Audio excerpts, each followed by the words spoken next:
My family kicked me out because of their golden child, now they are regretting it. Growing up, my parents were always super controlling. They dictated every aspect of my life, from what clothes I wore to who I hung out with. At first, I thought it was because they cared about me and wanted the best for me. But as I got older, I started to realize that it was more about them exerting power over me.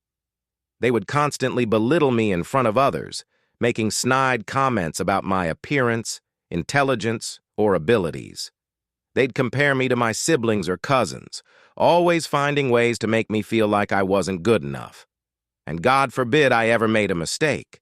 The yelling and lectures would go on for hours. But it wasn't just verbal abuse. Oh no, it was so much more than that. They'd take away privileges for the smallest infractions, like not doing a chore exactly as they wanted or getting a B on a test instead of an A. My brother, who's 3 years younger than me, was always the golden child. He could do no wrong in our parents' eyes. They'd coddle him, excuse his mistakes, and praise him excessively for even the smallest accomplishments. I remember times when we'd both get into trouble for something, but only I'd get punished. My brother would get a slap on the wrist or a gentle scolding, while I'd be grounded for weeks or forced to do extra chores. It was like they had a different set of rules for him. One time, we both forgot to do our homework. My brother got a gentle reminder and a pat on the back, while I got yelled at and lost my phone privileges for a month. When I asked why he wasn't getting in trouble too, my parents just shrugged it off and said, "He's still young," or "He didn't mean to." It was infuriating. I felt like I was being held to an impossible standard while my brother got away with everything. But what really hurt was when they started comparing us directly. They'd say things like, "Why can't you be more like your brother? He's so responsible and obedient."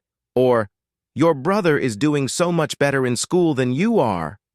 It was like they were pitting us against each other, making me feel like I was in constant competition with my own sibling. I tried talking to them about it once, explaining how their behavior was affecting me. But they just brushed it off, saying I was being too sensitive or that I needed to toughen up. As we grew older, the favoritism only intensified. My parents would take my brother on special outings or buy him expensive gifts without even considering doing the same for me. They'd attend his sports games and school events, but rarely show up to mine. It created this toxic dynamic between us siblings, too.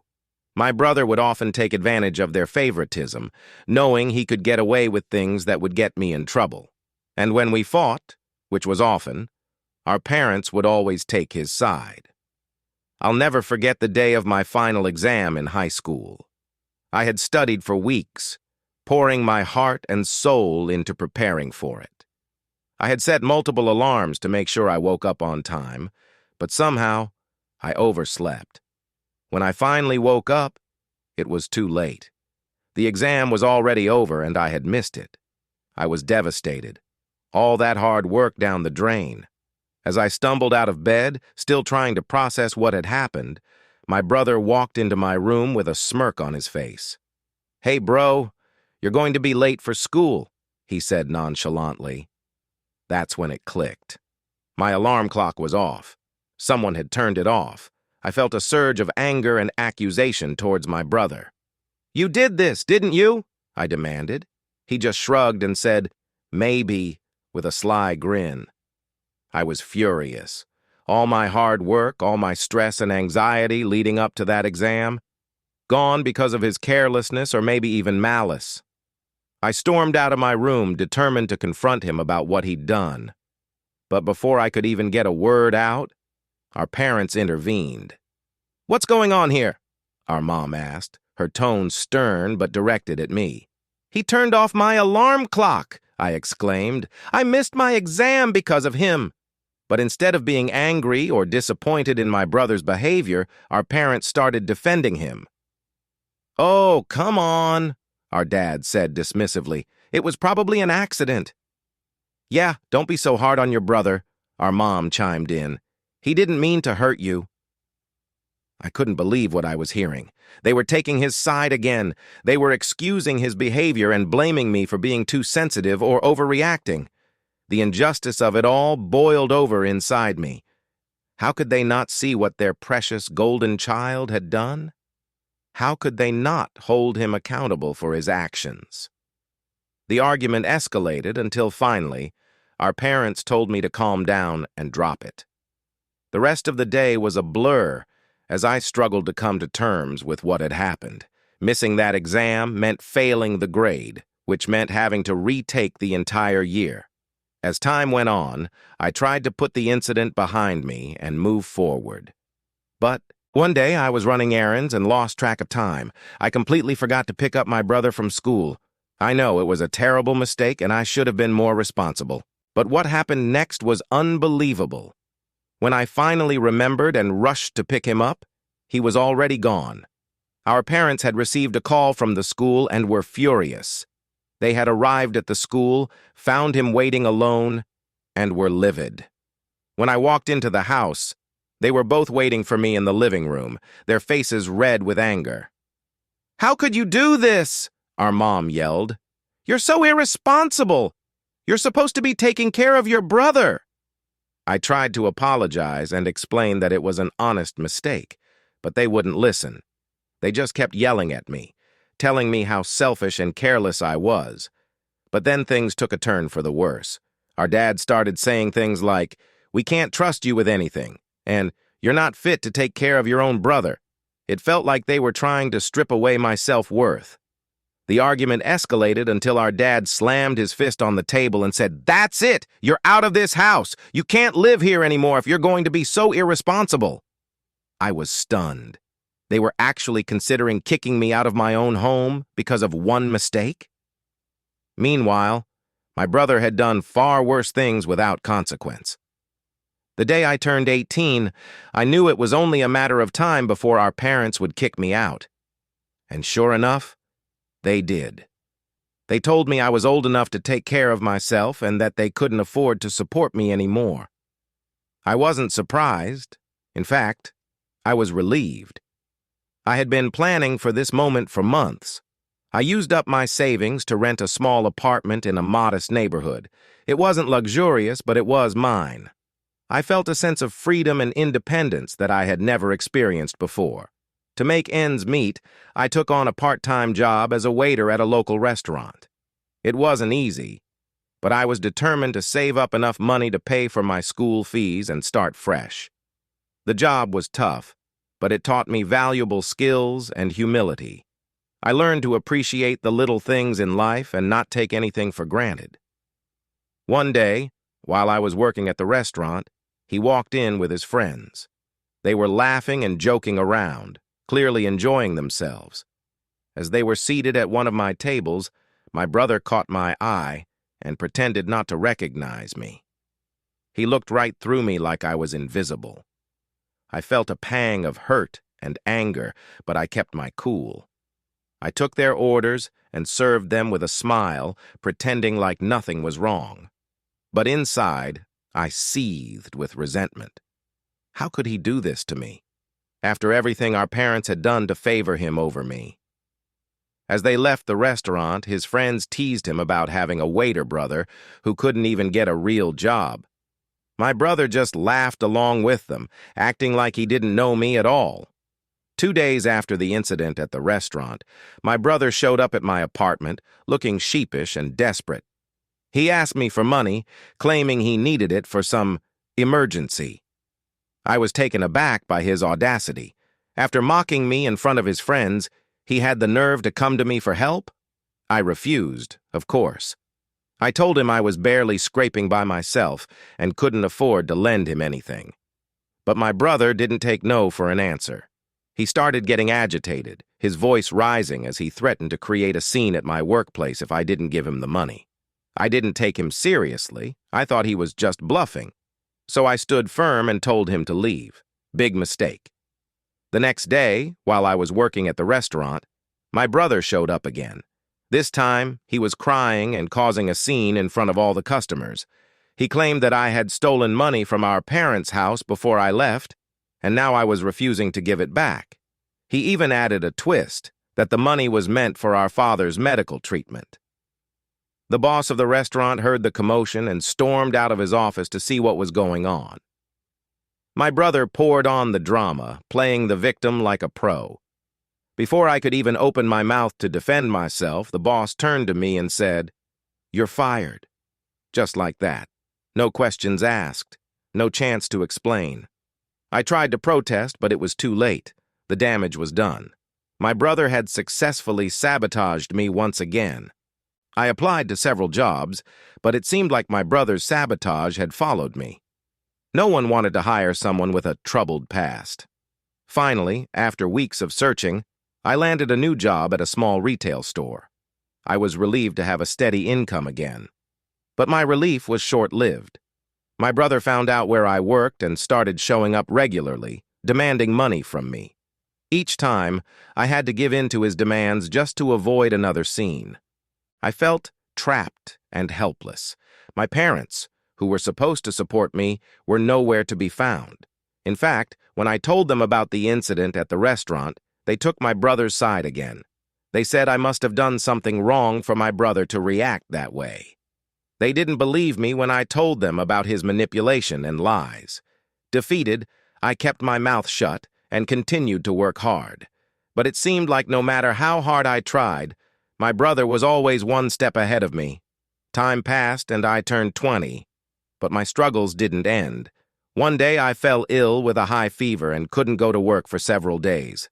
My bills were due and I was in dire need of financial help. I swallowed my pride and reached out to my parents for assistance, but they refused point blank. They said they had already helped me enough by giving me life, as if that was something they did voluntarily. By this time, my brother had started working too and had some extra cash on hand. But when I asked him for help, he flat out refused. That's when something inside me snapped. Angry and frustrated, I threatened my parents that if they didn't help me this one time, I would completely break ties with them. To my surprise, they agreed happily. They said they were tired of supporting me anyway, and that it was time for me to learn how to take care of myself. With no family to turn to, I was left with no choice but to borrow money from a friend to pay off my bills. I was grateful for their help, but I knew I couldn't rely on others forever. I realized that part-time jobs weren't going to cut it if I wanted to get back on my feet. So, I made a decision to focus on developing my skills. I had always been interested in technology, so I started learning how to code. It wasn't easy, but I was determined to succeed. Day and night, I pored over online tutorials and coding books. I practiced until my eyes blurred and my fingers cramped. But it paid off. By the time I turned 22, I had created my first software. It was a simple program, but it was mine, and I was proud of it. I decided to take a chance and put it up for sale online. And then, magic happened. The software started selling like hotcakes. People loved it, and the reviews were amazing. Within a few months, it had made a staggering $10 million in sales. I couldn't believe my luck. All those late nights and early mornings had finally paid off. For the first time in years, I felt like I was finally in control of my life. The money was just the cherry on top. What mattered most was that I had proved to myself that I could do it. I invested some of the money back into my business, hiring a team of developers to help me create more software. We worked tirelessly to create innovative solutions that people loved. As my company grew, I decided to take the next step and build a small team of my own. I rented a small office space and started hiring talented individuals who shared my vision. It wasn't long before my parents found out about my success. They showed up at my office beaming with pride, but their intentions were far from pure. They demanded that I give the COO position to my brother, claiming that he was more qualified and deserved the role. I was taken aback by their audacity. I flat out refused, explaining that my brother had no experience in the industry and would be a liability to the company. But they wouldn't take no for an answer.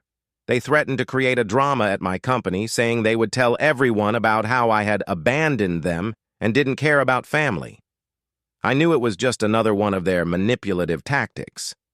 I ignored them, but I did take one precautionary measure. I asked security to not let them into the building again. The next day, they showed up at my office ready to create a scene. But when they found out they weren't allowed in, they lost it. They started yelling and screaming outside the building, twisting the story to make it seem like I had stolen their money to start the company and was now ignoring them because I was successful. Passers-by stopped to stare as they shouted accusations at me through megaphones. It was embarrassing, but I didn't let it faze me. As I walked out of the office, my parents were waiting for me, their faces contorted in fake anguish. They blocked my path, arms outstretched and voices trembling with pretended emotion. "How could you do this to us?" my mother wailed. "We're your parents. We gave you life." My brother appeared out of nowhere, a smug look on his face. "Bro, come on, apologize to Mom and Dad. They're really hurt." I was taken aback by their audacity. Did they really think I was going to fall for this? But before I could respond, my brother continued.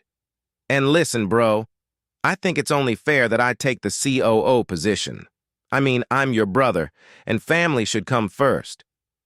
The scene was attracting attention from my employees, who were starting to stare at me with judgmental gazes. I knew I had to put an end to this charade. "Enough," I said firmly. "You've manipulated and used me for years. You abandoned me when I needed you most. You didn't care about my well-being or education. And now you're trying to guilt-trip me into giving my brother a job he doesn't deserve?" My parents' faces turned red with rage, but I continued. "You know what? Let me tell you the truth. You never supported me when I needed it most. You never helped me with my bills or education expenses. In fact, you took advantage of my kindness and borrowed money from me when you knew I was struggling."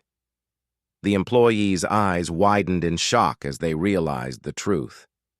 "My brother here didn't even bother to help me when I was struggling to make ends meet," I said, pointing at him accusingly. "But now that I'm successful, he wants a free ride on my coattails?" The crowd around us grew larger as more employees gathered to watch the drama unfold. My parents and brother, however, were not ready to give up. They continued to shout and scream outside my office, trying to intimidate me into giving in to their demands. But I was done playing games. I picked up my phone and dialed the police, threatening to call them if they didn't leave the premises immediately.